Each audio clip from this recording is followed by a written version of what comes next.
사흘째 코로나19 확진자가 1,000명을 넘어서면서 의료 인력과 병상 부족이 심각합니다. 이와 맞물려 일반 응급 환자가 제때 치료를 받지 못하는 일까지 속속 벌어지고 있습니다. 현장 취재했습니다. 1시간이 될지 어떻게 될지 모른다. 세계 각국이 코로나 백신 접종 일정을 앞다퉈 발표하는 가운데 우리 정부는 당초 연말까지 마치겠다던 모더나와의 계약을 다음 달 추진할 계획이라고 밝혔습니다. 백신 경쟁에서 뒤처진 원인과 전망을 집중 분석합니다. 윤석열 검찰총장의 징계 효력 정지 여부를 판단할 법원 심리 날짜가 나흘 뒤로 잡혔습니다. 윤 총장은 자신의 정직 기간 중에 월성 원전 수사팀이 검찰 인사를 통해 해체되는 상황을 우려하는 것으로 전해졌습니다. 변창흠 국토교통부 장관 후보자가 서울 도심 내 역세권과 빌라 밀집 지역을 고밀도 개발해 도심 주택 공급을 획기적으로 늘리겠다고 밝혔습니다. 과거 못 사는 사람이 밥 사 먹냐라고 한 발언도 논란을 빚고 있습니다.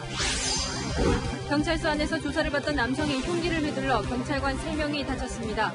경찰은 범행 동기와 함께 몸수색 때 발견되지 않은 흉기를 어떻게 가지고 있었는지 조사하고 있습니다.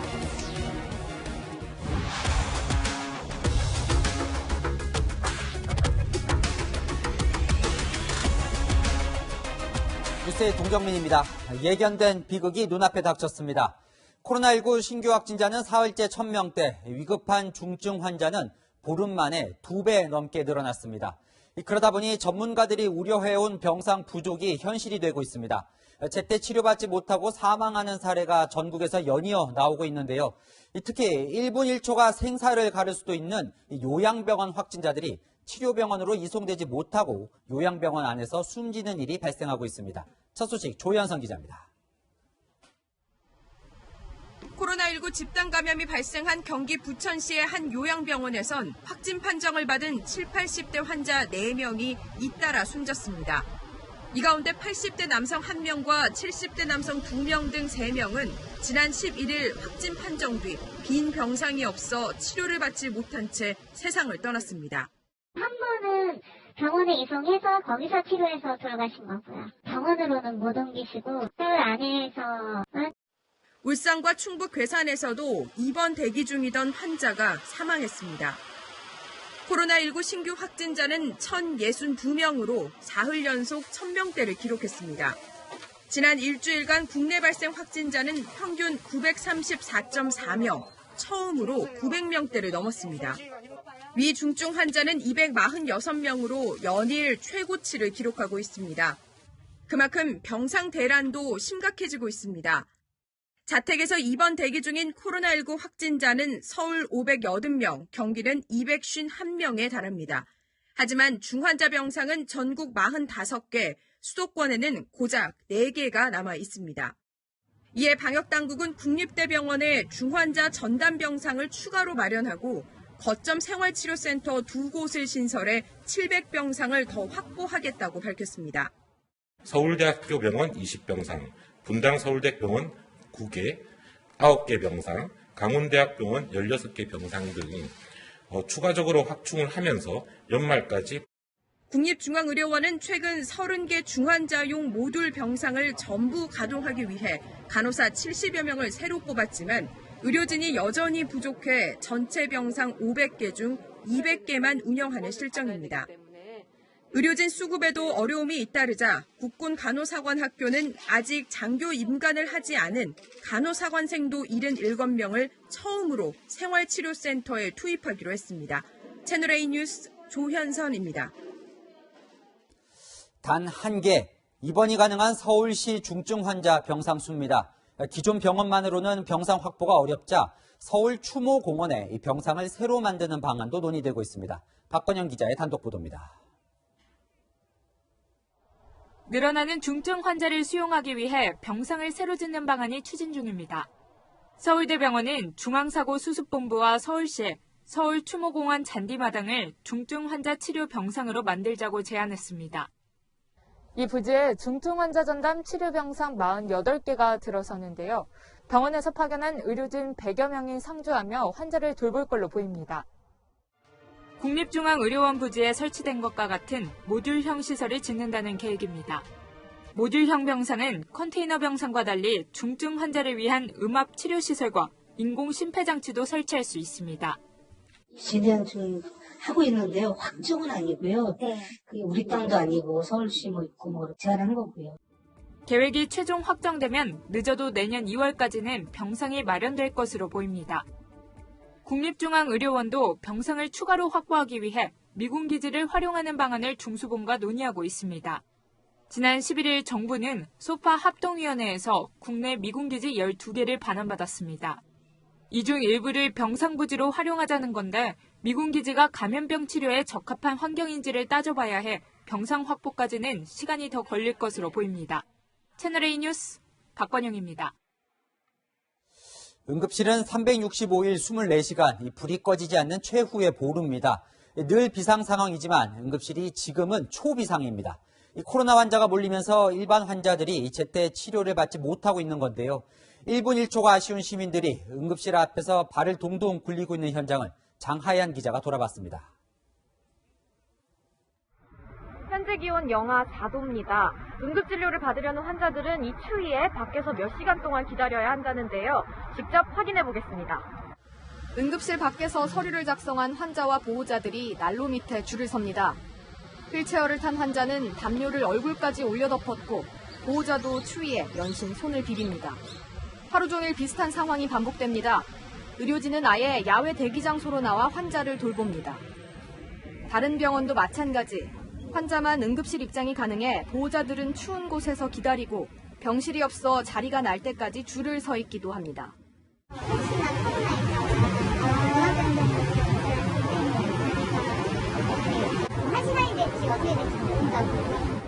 타고 온 구급차 안에서 대기하는 일도 있습니다. 1시간씩 기다리는 건 기본입니다. 다 환자들을 못 내리니까 거기서 다 그냥 차 안에서 히터 틀어놓고 다 대기하고 있는 거예요. 저희도 오도 가지도 못하고. 코로나19로 응급실 출입이 까다로워졌기 때문입니다. 열이 나는 환자는 격리실에서 코로나19 검사를 받는데 그 과정에서 시간이 지체됩니다. 응급실 인력이 코로나19 치료에도 투입되다 보니 의료진이 부족한 탓도 있습니다. 지난 8일 열이 난다는 이유로 병원을 전전하다 아이를 사산했다는 사연이 국민청원에 올라오기도 했고 3월에는 대구에서 폐렴 증세를 보인 17세 소년이 고열 때문에 입원 치료를 받지 못해 숨지는 일도 있었습니다. 확진자 발생으로 응급실이 폐쇄되는 일은 막아야 해 병원 입장에서도 의료 인력을 최대한 가동하는 것 외에 달리 방법이 없습니다. 하루나 이틀 정도 응급실을 문 닫는다고 생각을 해보세요. 이게 보통 심각한 문제가 아니거든요. 의료 인력이 부족한 가운데 일반 환자에도 대처하려면 증상 정도에 따라 대형과 중소형 병원으로 안내해 큰 병원 쏠림 현상을 해결해야 한다는 지적이 나옵니다. 또 일부 응급실을 코로나19 전담으로 지정해야 한다는 의견도 있습니다. 채널A 뉴스 장하얀입니다. 응급실 의료진들도 하루하루를 생사의 기로에 선 환자들과 치열하게 보내고 있습니다. 5겹으로 된 방호복을 매번 갈아입으며 몰려드는 코로나 환자들을 진료하고 있는데요. 힘들고 버겁지만 이악 물고 버텨내고 있는 그들을 김재혁 기자가 만났습니다. 마스크와 방역모, 투명 가림막까지 5겹의 방역 장비를 모두 갖춰야만 진입이 가능한 이곳은 수도권 대형병원 응급실입니다. 코로나19 확진자가 늘어나다 보니 일반 응급 환자 1명을 돌볼 때마다 방역 장비를 새로 갈아입어야 합니다. 응급 환자 중에 열이 나는 사람이 발견되면 응급실도 초긴장 상태가 됩니다. 열 한 번만 다시 잴게요. 아까보다는 많이 떨어졌는데 반대 조금만 드실까요? 37.5도? 최근에 사람 많은데 다녀오시거나 하신 적 있으세요? 보호복을 입고 나면 땀에 범벅이 돼가지고 정말 탈진이 될 정도였고 화장실 가는 것도 어려워서 물이나 식사를 거르는 경우도 많았었거든요. 병원을 찾은 사람들의 말 한마디가 큰 상처가 되기도 하지만 절차를 설명을 드렸을 때 협조를 잘 안 해주시는 분들이 있는데 그럴 때 가장 큰 어려운 점. 마음을 다잡게 하는 것 역시 환자와 보호자가 전하는 말 한마디입니다. 보시면서 눈물을 흘리는 모습 보고 대신 이제 인사를 전해달라는 말에 가슴 한쪽에 대신 너무 무겁고 물리적으로 모든 환자를 돌볼 수 없는 상황에 지치기도 하지만 이를 악물고 서로를 다독입니다. 가끔씩은 되게 힘들다, 되게 버겁다라는 조금만 더 버텨보자, 할 수 있다, 우리 잘하고 있다. 채널A 뉴스 김재혁입니다. 이렇게 부족한 병상과 의료진 문제뿐만 아니라 백신도 없는 연말을 보내야 하는 우리와 달리 백신과 함께 새해를 맞는 나라들이 많습니다. 마이크 펜스 미국 부통령은 오늘 밤 백악관에서 직접 백신 맞는 모습을 생중계합니다. 뒤질세라 유럽도 오는 27일 회원국 27개국이 동시 접종에 나섭니다. 여기에 중동과 중남미 국가들까지 새해 백신 접종 준비를 마쳤습니다. 来年前半までに全ての国民に提供できる数量の確保を目指していくということを申し上げておりました。 1억 2,500만 명, 인구수보다 2배 이상 백신 확보에 성공한 일본도 연내에 접종을 시작할 계획으로 알려졌습니다. 우리 정부는 어떨까요? 오늘 다시 관계부처 합동 브리핑을 열어서 백신 확보 계획을 설명했습니다. 열흘 전 발표 때와 달라진 점이 있는지 이상현 기자의 보도 먼저 보시고 자세히 분석해 보겠습니다. 정부는 지난 8일 연말까지 4,400만 명분에 대한 백신 계약을 완료하겠다고 밝혔지만 진전된 상황은 없었습니다. 그나마 화이자와 얀센은 최종 사인 단계를 남겨두고 있다고 했지만 모더나와의 계약은 오히려 미뤄졌습니다. 정부는 모더나사와는 1,000만 명분 외에 추가 물량을 협상 중이라고 했지만 1월마저도 목표로 제시했습니다. 노바백스사 등 다른 제약사들과는 협의를 진행 중이라면서도 추가 확보 방안은 내놓지 못했습니다. 빠른 시일 내에 도입될 수 있도록 지금 각 다양한 채널을 지금 가동하고 있는 상황입니다. 접종 시기에 대해서는 아스트라제네카에 대해서만 2월에서 3월 사이 도입해 신속하게 접종을 시작하겠다고 밝혔습니다. 백신 도입이 늦었다는 지적에 대해서는 3상 진입까지는 아스트라제네카가 가장 빨랐다면서도 중간에 사망사고 등 심각한 부작용을 감안해야 했다고 해명했습니다. 예방률이 90% 이상인 화이자와 모더나와의 계약이 늦어진 이유는 설명하지 않았습니다.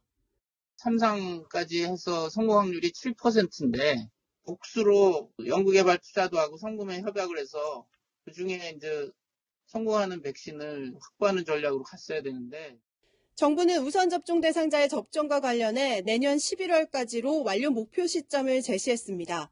국내 개발 중인 백신은 빨라야 내년 말에서 2022년 초 공급될 걸로 보입니다. 채널A 뉴스 이상현입니다. 네, 정부가 오늘 브리핑에서 백신 추가 확보 물량이나 화이자, 모더나사 백신의 구체적 도입 시기를 발표할 것으로 기대했는데 보신 듯이 별 진전이 없었습니다. 경제정책산업부 김단비 기자와 짚어보겠습니다. 네, 정부가 믿고 있는 건 결국 아스트라제네카 1,000만 명분이잖아요. 그렇죠. 아스트라제네카는 그럼 도입과 동시에 접종은 가능한 겁니까? 네, 정부가 2, 3월 도입 후 신속하게 접종하겠다고 했지만 이 정확한 시기는 특정하지 못했습니다.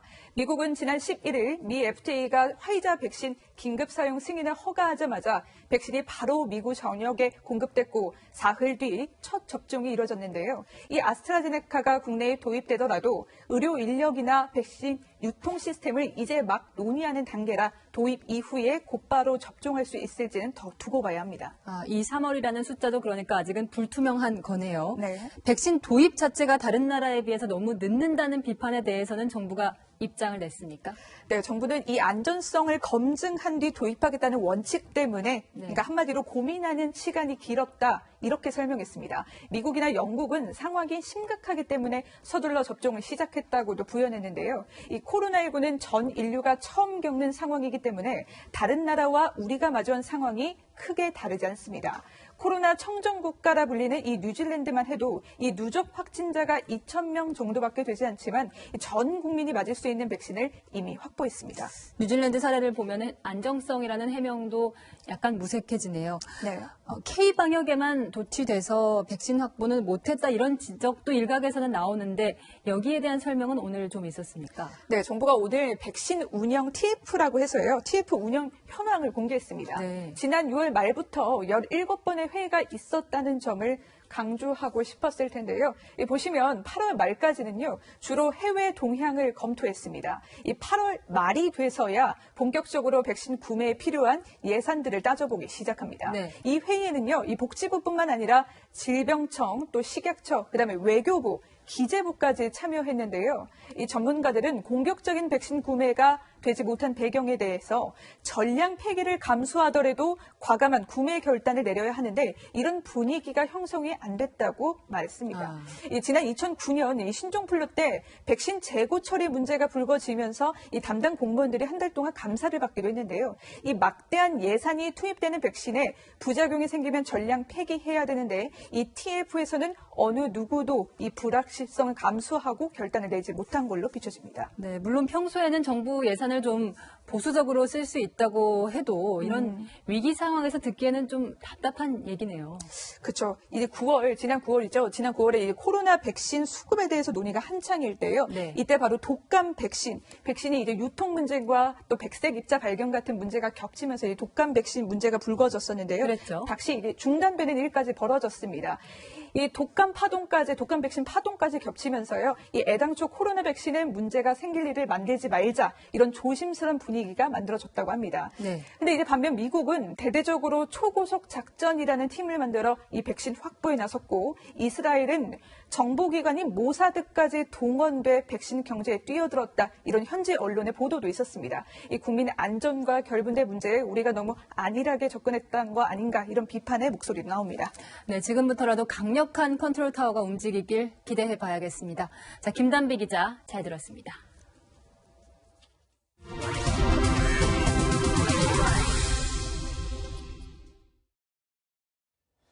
윤석열 검찰총장의 복귀 여부를 결정할 법원 심리 기일이 나흘 뒤로 잡혔습니다. 직무 배제 당시에는 법원 신문 그 다음 날 이렇게 윤 총장이 복귀를 했었죠. 자, 이르면 다음 주에 복귀 여부가 결정될 수 있다는 겁니다. 이번엔 누가 판단을 맡게 될까? 지난번 직무 배제 때 맡았던 조미연 부장판사에 배정되진 않았습니다. 정현우 기자입니다. 어젯밤 정직 2개월 징계에 대한 취소 소송과 효력 중지 가처분 신청을 접수한 서울행정법원. 나흘 뒤인 오는 22일 법무부와 윤 총장 양측을 불러 심리를 열기로 했습니다. 윤 총장의 정직 상태를 행정소송 1심 선고 결과가 나올 때까지 멈출지 그대로 유지할지를 판단하려는 겁니다. 전자배당으로 이번 사건을 맡은 건 서울행정법원 행정12부.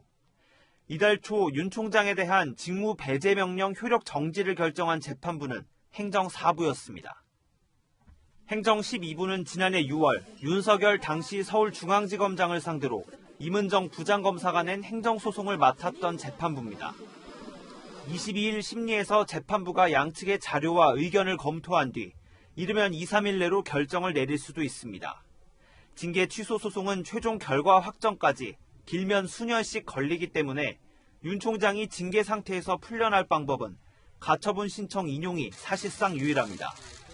이날 심리에서 법무부와 윤 총장 양측의 법리 공방이 치열할 걸로 전망되는 이유입니다. 한편 윤 총장 측은 이번 소송이 문재인 대통령을 상대로 한 것이란 해석은 지나친 단순화와 왜곡이라고 반박했습니다. 검사 징계법상 징계 처분자가 대통령이라 대통령의 처분이 취소 청구 대상인 건 맞지만 법무부의 무리한 감찰과 징계의 위법성을 주장하는 소송이란 겁니다. 또 윤 총장 측은 이번 소송의 피고는 법무부 장관이라며 대통령과의 대결 구도로 보는 해석을 경계했습니다. 채널A 뉴스 정현우입니다. 정직 징계로 이틀째 출근을 못한 윤석열 총장. 오늘 오전에 이렇게 자택 근처에서 반려견과 산책을 하는 모습이 포착됐습니다. 여유로워 보이지만 이 신문 날짜가 정해진 만큼 본격적인 대비를 하는 분위기인데요. 윤 총장이 법원에 접수한 소장엔 본인이 복귀하지 못하면 그 사이 검찰 인사에서 월성원전 수사팀이 공중 분해될지도 모른다는 우려를 담은 것으로 확인됐습니다. 이어서 이지훈 기자입니다. 윤석열 검찰총장이 징계 효력 정지 가처분 신청을 낸 건 정직 2개월이 회복할 수 없고 법원의 빠른 구제가 필요한 권리침해라고 보기 때문입니다. 윤 총장 측은 어제 가처분 신청을 내면서 검찰총장이 없는 2개월간 큰 차질을 빚을 중요 사건 수사로 월성 원전 수사를 꼽았습니다.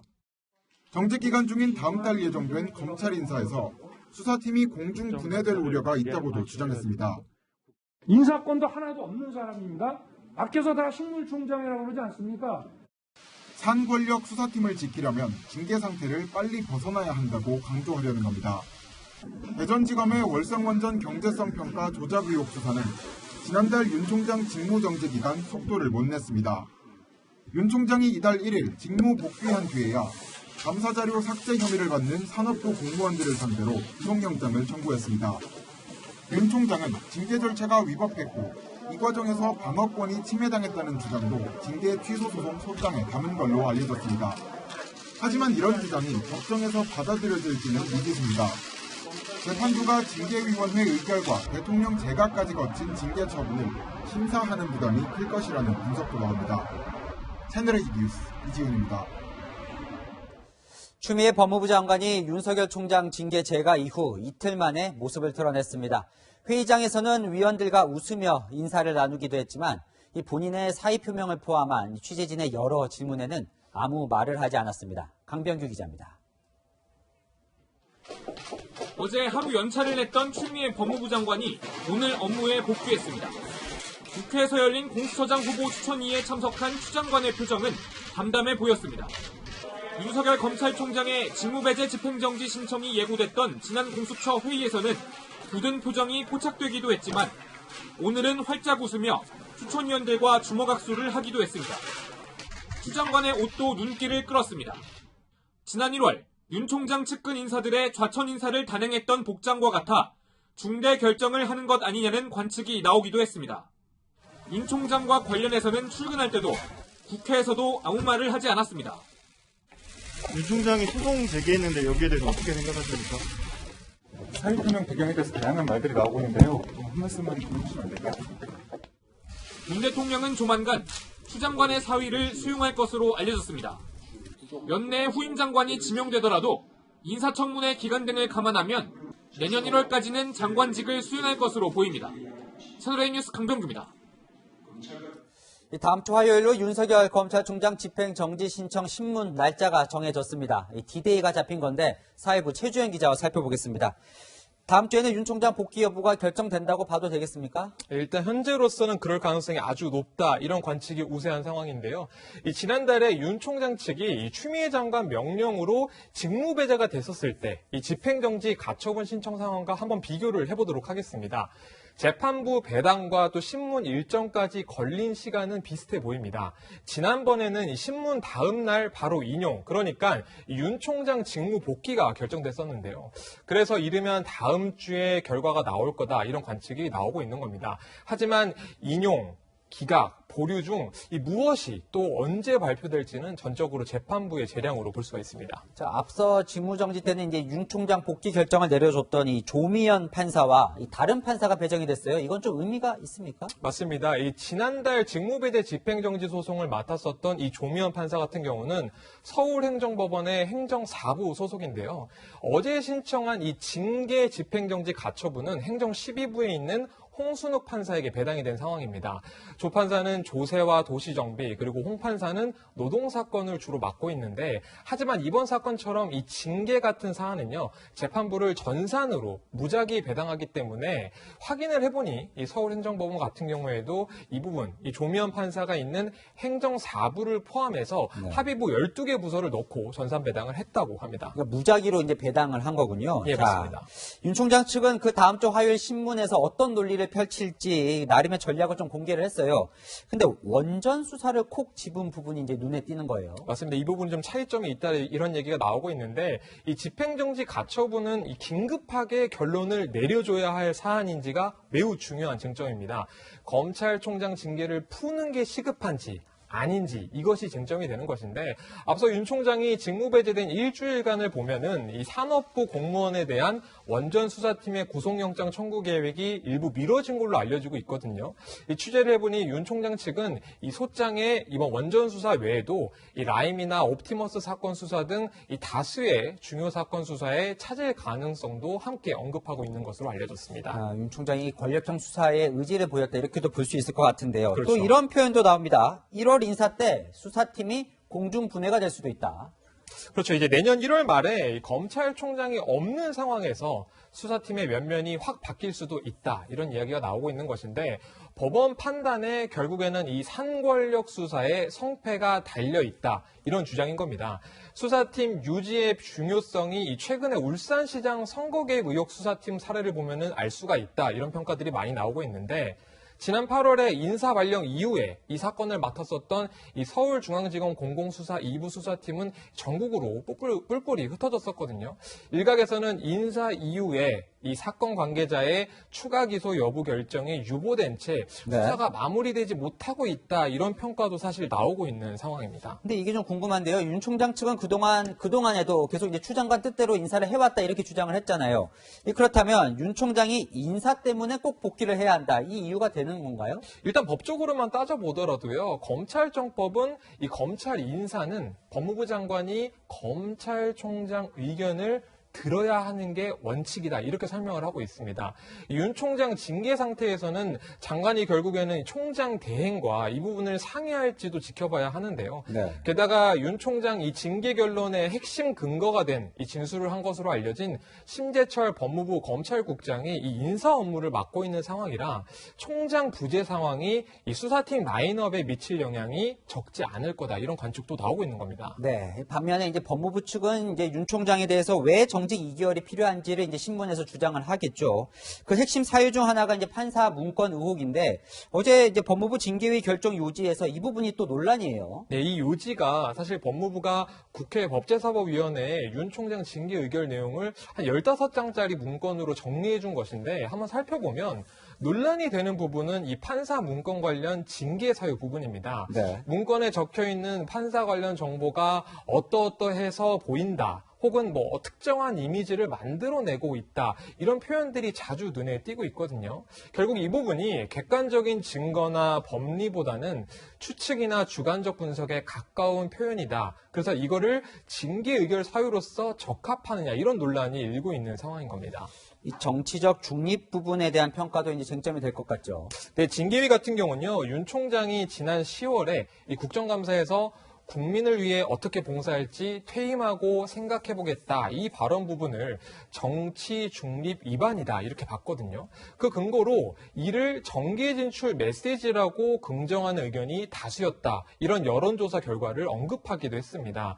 윤 총장이 정계 진출 의사를 직접 밝힌 적이 없는데 여론조사 결과 등을 이 정치적 중립 위반 근거로 든 이 징계위 판단을 과연 법원이 어떻게 볼지 이것도 관심이라고 볼 수가 있겠습니다. 네, 알겠습니다. 지금까지 법조팀 최주현 기자와 살펴봤습니다. 고위공직자 범죄수사처 관련 뉴스도 전해드립니다. 후보추천위원회가 오늘 5차 회의를 열어 후보 압축에 들어갔지만 결론을 내지 못했습니다. 열흘 뒤 다시 회의를 열기로 했는데 사실상 연내 공수처장 임명이 어려워지게 됐습니다. 추가 후보 추천도 가능해져서 새로운 인물이 등장할 가능성도 제기됩니다. 최수연 기자입니다. 공수처장 후보 추천위가 대통령에게 추천할 후보 2명 압축을 하지 못하고 열흘 뒤 회의를 한 번 더 열기로 했습니다. 국민의힘 추천위원 1명이 사퇴한 만큼 1명을 다시 추천에 채워야 한다는 국민의힘 요구를 받아들인 겁니다. 적인 그 문제를 떠나서 국회의장께서 추천을 요청하셨고 또한 위원 모두가 원만하게 그 후보를 추천하는 것이 좋다는 점에 동의했기 때문에 공수처장 후보 추천을 미룬 데는 추미애 법무부 장관의 역할이 있었던 것으로 알려졌습니다. 추천위 관계자는 추미애 법무부 장관이 국회의장이 야당 쪽에 결연이 된 추천위원 추천을 요청한 만큼 지금 결론 내는 건 맞지 않다고 했다고 전했습니다. 회의 전까지만 해도 민주당은 의결 정족수를 충족했기 때문에 의결에도 법적 문제가 없다는 입장이었습니다. 하지만 야당의 거부권을 대폭 제한한 공수처법 개정안에 대한 비판 여론과 공수처 출범의 절차적 정당성을 의식해 한 발 물러났다는 분석이 나옵니다. 추천위가 오는 23일 오후 6시까지 추가 후보 추천을 받기로 하면서 후보의 새로운 인물이 등장할 가능성도 있습니다. 다만 공수처장 연내 임명이 사실상 불가능해지면서 공수처 출범은 내년 1월 중순 이후에나 가능할 전망입니다. 후보 추천 연기에 민주당은 추천위 결정을 존중한다고 했고 국민의힘은 위원은 추천하겠지만 들러리를 서진 않겠다고 밝혔습니다. 채널A 뉴스 최수연입니다.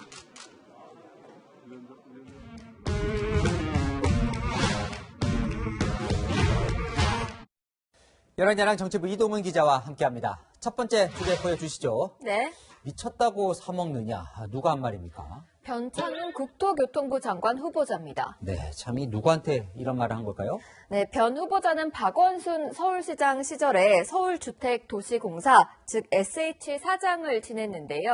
2016년 건설안전사업본부 부장 회의록을 보면 변 후보자가 SH공사에서 추진하던 쉐어하우스 관련 논의를 하다가요. 못 사는 사람들은 밥을 집에서 해먹지 미쳤다고 사먹느냐 이렇게 말합니다. 참고로 쉐어하우스는 서울시 무주택자를 대상으로 하는 공공임대주택입니다. 그러니까 이제 방은 각자 따로 쓰고 네. 식당, 거실 이런 거는 같이 쓰는 게 이제 쉐어하우스인데 네. 자, 변 후보자 발언이 좀 과격하게 들리긴 하네요. 네, 정체 맥락을 봐봤는데요. 입주민들이 주로 집에서 밥을 해먹을 것이기 때문에 공유 식당 같은 건 프라이버시가 차원에서 좀 불편할 수 있으니까 더 좋은 방안을 찾아보라 그런 취지의 얘기를 하다가 나온 표현이었습니다. 하지만 국민의힘은 공공임대주택 거주자를 못 사는 사람으로 치부했다며 비판하고 있습니다. 또 같은 회의에서요, 변 후보자는 구청이 숲 대신 주차장을 만들어달라고 요구하자 환경단체에 슬쩍 줘서 떠들게 하고라고 말했는데요. 환경보호 의도는 알겠지만 시민단체를 정치적으로 이용하려 했다는 비판도 나옵니다. 회의에서 이런 이야기를 했다는 건 좀 부적절해 보이기도 하는데요. 네. 그리고요, 자, 예전에 열차에 치여 사망한 이 구의역 김군 사건에 대한 발언도 논란이에요. 네, 2016년 구의역 승강장에서 스크류를 혼자 수리하다가 당시 19세였던 김군이 열차에 치여 숨졌던 거 기억하실 겁니다. 변 후보자는 같은 회의에서 실수를 하면 안 된다고 강조하면서 직원이 실수로 죽은 거죠. 사실 아무것도 아닌데 걔만 조금만 신경 썼었으면 아무 일도 없는 것처럼 될 수 있었다고 말했습니다. 이 대법원에서도 사측 책임을 인정한 이 산재 사고라고 봤는데 네. 이 김군 탓을 한 거군요. 네, 맞습니다. 국민의힘은 물론이고 정의당에서도 강하게 비판했습니다. 변창흠 후보자에게 촉구합니다. 본인의 잘못된 과거의 발언에 대해서 뉘우치고 국민 앞에 진정성 있게 사과하십시오. 청문회가 시끌시끌하겠네요. 자, 네. 다음 주제 보겠습니다. 네. 거칠어지는 입, 민주당의 윤석열 검찰총장 사퇴 압박이 점점 거세지고 있어요. 네, 오늘은 민주당 의원들이 기자회견까지 열었습니다.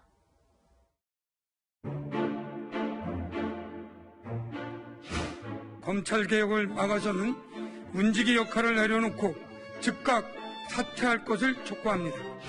참으로 보기 안타깝고 불쌍합니다.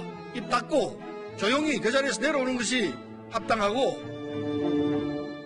뭐 협박처럼 들리기도 하는데 네. 근데 어제도 저희가 전해드렸는데 윤 총장이 지금 사퇴를 할 수가 없거든요. 네, 징계 논의나 수사가 진행될 때는 퇴직이 허용되지 않는데요. 징계 논의는 끝났지만 판사 사찰 의혹 수사가 진행 중이어서 자리에서 내려올 수 없는 겁니다. 그럼 민주당이 이렇게 사퇴를 요구하는 이유가 뭡니까? 네, 한 민주당 관계자는 윤 총장이 대통령의 결정에 법적으로 대응하지 말고 다 받아들이는 자세를 가지라는 뜻에서 사퇴를 요구하는 것이라고 설명했습니다. 징계 불복 소송을 취하하라 이런 취지인데요. 가능하지도 않은 사퇴를 요구하는 민주당이 지금 하는 건 정치 공세가 아닌가 싶습니다. 이 판사 사찰 의혹 수사 의뢰를 한 건 법무부였는데요. 그러니까 아이러니하게 결과적으로 추미애 장관이 사퇴를 막고 여당은 사퇴하라는 모양새가 됐습니다. 지금까지 열한야랑이었습니다. 변창흠 국토교통부 후보자가 앞서 보신 논란의 발언에 대해 조금 전 사과문을 냈습니다. 자신으로 인해 마음에 상처를 입은 분들께 사과한다고 말했습니다. 변 후보자는 다음 주 인사청문회를 앞두고 있죠. 기자간담회를 열어서 주택 정책에 대한 구상을 밝혔는데 박정서 기자가 보도합니다. 저는 감히 이론과 현실, 실무를 모두 경험한 전문가라고 생각합니다. 학자 출신으로 서울주택도시공사, 한국토지주택공사 사장을 지낸 변창흠 국토교통부 장관 후보자는 자신의 경력을 부각하며 집값을 잡을 수 있다고 자신감을 드러냈습니다. 3기 신도시 등 수도권 30만 호 계획과 서울권 주택 공급에 따른 입주가 본격화되면 주택 가격은 반드시 안정될 것입니다.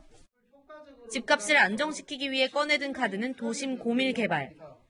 변 후보자는 서울에도 질 좋은 주택을 지을 땅이 충분히 많다며 빌라 밀집 지역이나 역세권, 준공업 지역 등의 공공개발로 저렴한 주택 공급을 늘리겠다고 밝혔습니다.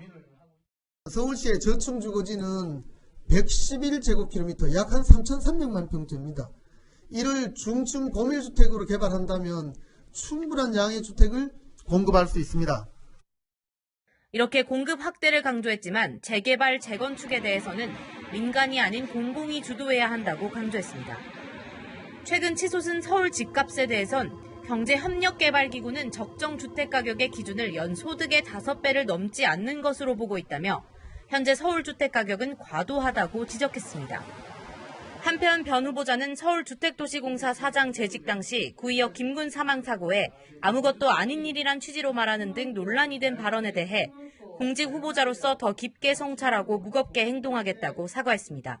채널A 뉴스 박정서입니다. 경찰에 체포된 남성이 조사를 받다 흉기를 휘둘렀습니다. 난동 과정에서 경찰관 3명이 다쳤습니다. 서채리 기자입니다. 어제 오후 6시쯤 40대 남성이 경찰서 2층에서 흉기 난동을 벌였습니다. 남성은 인터넷 중고거래 사기 혐의로 체포돼 조사를 받던 중이었습니다. 남성이 화장실을 이용하겠다고 요청해 경찰관과 함께 이동했는데 갑자기 화장실 밖으로 뛰쳐나오며 기다리고 있던 경찰관에게 흉기를 휘두른 겁니다. 경찰관 한 명은 얼굴과 목 등을 크게 다쳤고 병원으로 옮겨져 수술을 받았습니다. 생명에는 지장이 없는 것으로 전해졌습니다. 경찰관에게 흉기를 휘두르던 남성은 이곳 경찰서 정문 앞에서 붙잡혔습니다. 남성이 난동을 부리는 과정에서 다른 경찰관 2명도 부상을 입었습니다. 저번 6-7명 있었는데 수사를 자신하고 이렇게 여러 명이 같이 언급이 됐었죠. 화장실에 가기 전 남성의 양손에 채워져 있던 수갑 한쪽을 풀어준 상태였습니다. 경찰 관계자는 조사 시작 전 몸수색을 했을 때는 흉기를 발견하지 못했다며 흉기를 어떻게 가지고 왔는지, 범행 동기는 뭔지 조사하고 있다고 설명했습니다. 경찰은 남성에게 특수공무집행 방해와 살인 미수 혐의 등을 적용해 오늘 구속영장을 신청했습니다. 채널A 뉴스 서채리입니다. 직원을 성추행한 혐의로 시장직에서 물러난 오거돈 전 부산시장에 대한 구속영장이 다시 기각됐습니다. 검찰 수사 과정에서 또 다른 여성을 상대로 성추행을 한 혐의가 제기됐는데 법원이 구속을 허락하지는 않았습니다. 현장에 나가 있는 취재기자 연결합니다.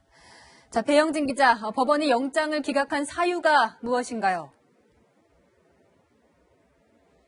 네, 조금 전 부산지방법원은 오거돈 전 부산시장에 대한 구속영장을 기각했습니다. 증거인멸과 도주 우려가 없다는 게 그 이유입니다. 현재 부산구치소에 머물고 있는 오거돈 전 시장은 잠시 뒤 귀가할 예정입니다. 오 전 시장은 구속심사에서 부산지방법원에서 오전 11시 반에 시작해 1시간 동안 진행됐습니다. 검은색 외투를 입은 오 전 시장은 털모자와 마스크로 얼굴을 가린 채 법원 뒷문으로 들어섰습니다.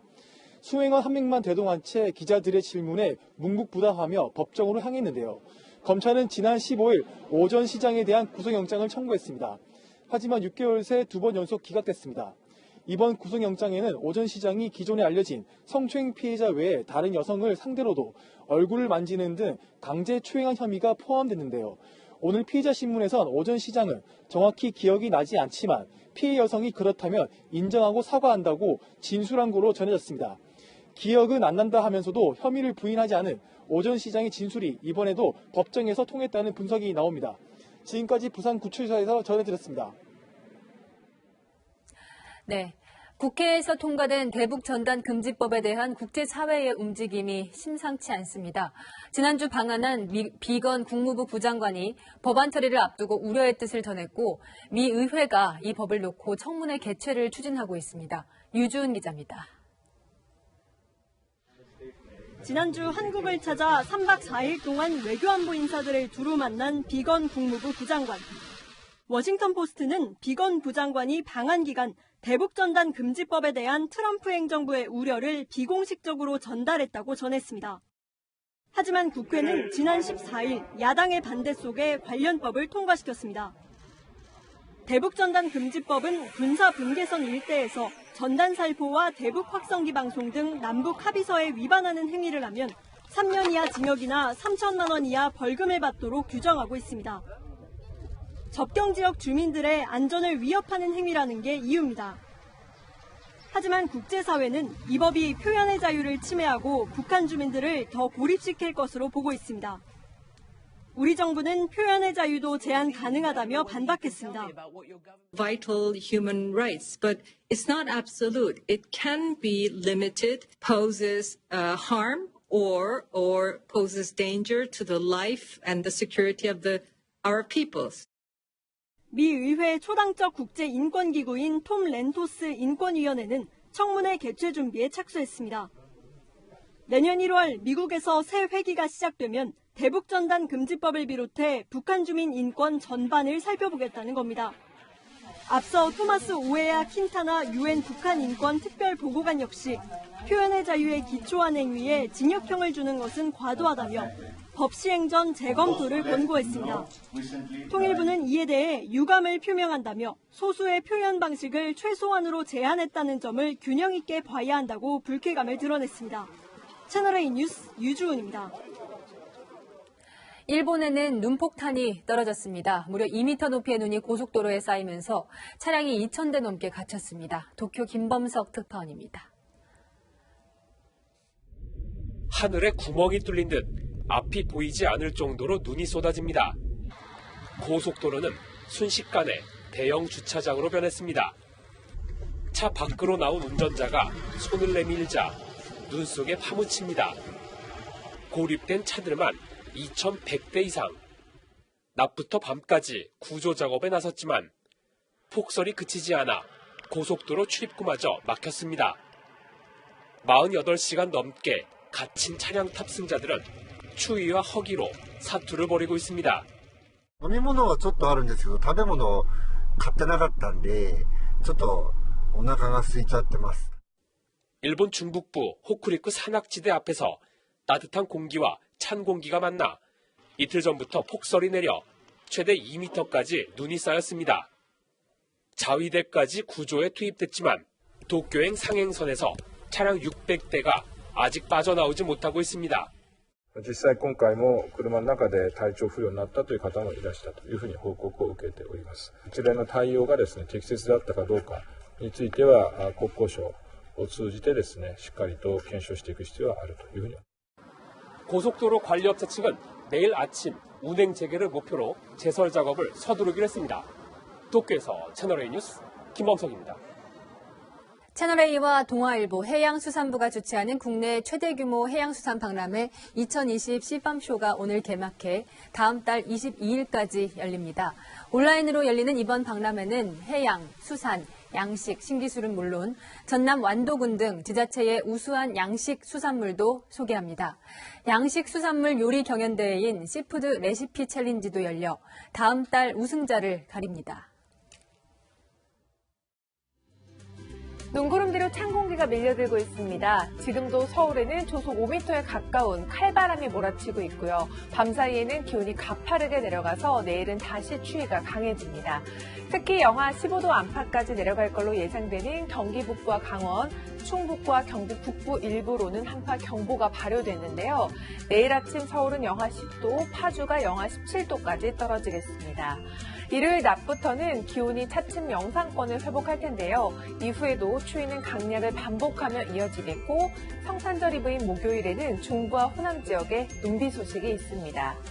동쪽 지역으로는 여전히 건조함이 지속되고 있는데요. 내일은 바람까지 강해서 화재 위험이 높습니다. 이번 겨울은 눈 소식이 잦고 한파도 자주 찾아오겠습니다.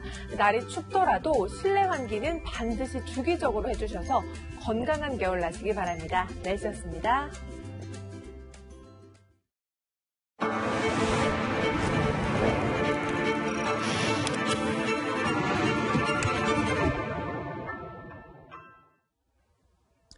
전 세계 34개국이 인구보다 많은 백신을 확보했는데 우리는 아직입니다. 이 GDP 순위만 보면 10위권인데 말이죠. 이 선진국들은 평소 백신 개발에 투자하며 씨를 뿌리는데 우리는 예산 낭비했다고 혼날까봐 이 백신 사는 것도 소극적이었다는 이야기가 들립니다. 국민의 생명에 가성비 따질 일은 아니지 않을까요? 오늘 클로징은 평소엔 펑펑 쓰던 이로 하겠습니다. 오늘 뉴스 여기까지입니다. 내일도 뉴스입니다.